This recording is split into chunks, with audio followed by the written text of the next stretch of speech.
আসসালামু আলাইকুম বন্ধুরা, আমি আজকে নিয়ে চলে এসেছি ব্যানানা প্যানকেক। প্রথমে আমি একটা কলা নিয়ে নিয়েছি। কলাটাকে আমি ছাড়িয়ে একটা মিক্সিং বলে নিয়ে নিচ্ছি। এরপরে আমি নিয়ে নিচ্ছি একটা ডিম।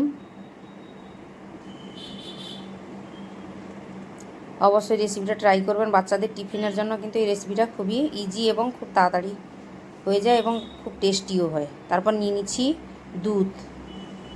দুধ অল্প পরিমাণে নিয়ে নিব।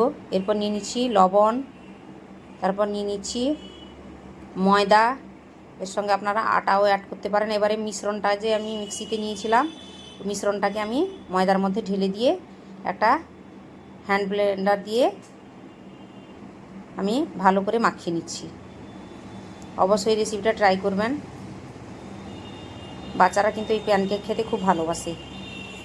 এরপর নিয়ে নিচ্ছি মিক্সিং বলটাকে ধুয়েও অল্প একটু জল নিয়ে নিলাম, আবারও আমি মাখিয়ে নিচ্ছি। এরকম থিকনেসে মাখিয়ে নিতে হবে। রেসিপিটা কিন্তু খুবই টেস্টি এবং সুস্বাদু। এরপর আমি নিয়ে নিলাম একটু সাদা তেল, আপনারা পারলে ঘিও দিতে পারেন। এরপরে আমি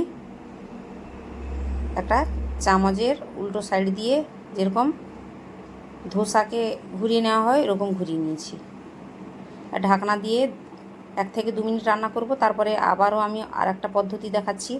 এটাকে কিন্তু আর চামচ দিয়ে নাড়ানো যাবে না, এটা ডাইরেক্ট ব্যাটারটাকে ঢেলে দিয়ে ঢাকা দিয়ে দিলে কিন্তু হয়ে যাবে প্যানকেক। দুরকম পদ্ধতিতে আপনারা প্যানকেক করতে পারেন। অবশ্যই রেসিপিটা ট্রাই করবেন।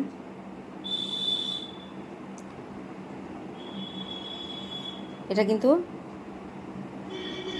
সুন্দর, দেখুন এটা একটা পদ্ধতি হয়ে গেল। আমি এবারে বোঁদে দিয়ে সার্ভ করছি। রেসিপিটা ভালো লাগলে লাইক করুন, কমেন্ট করুন, শেয়ার করুন এবং সাবস্ক্রাইব অবশ্যই করবেন। নিচে দেওয়া বেল আইকনটি ক্লিক করবেন নতুন নতুন রেসিপি পাওয়ার জন্য, এবং ভিডিওটা কেমন হয়েছে অবশ্যই কমেন্ট করে জানাবেন।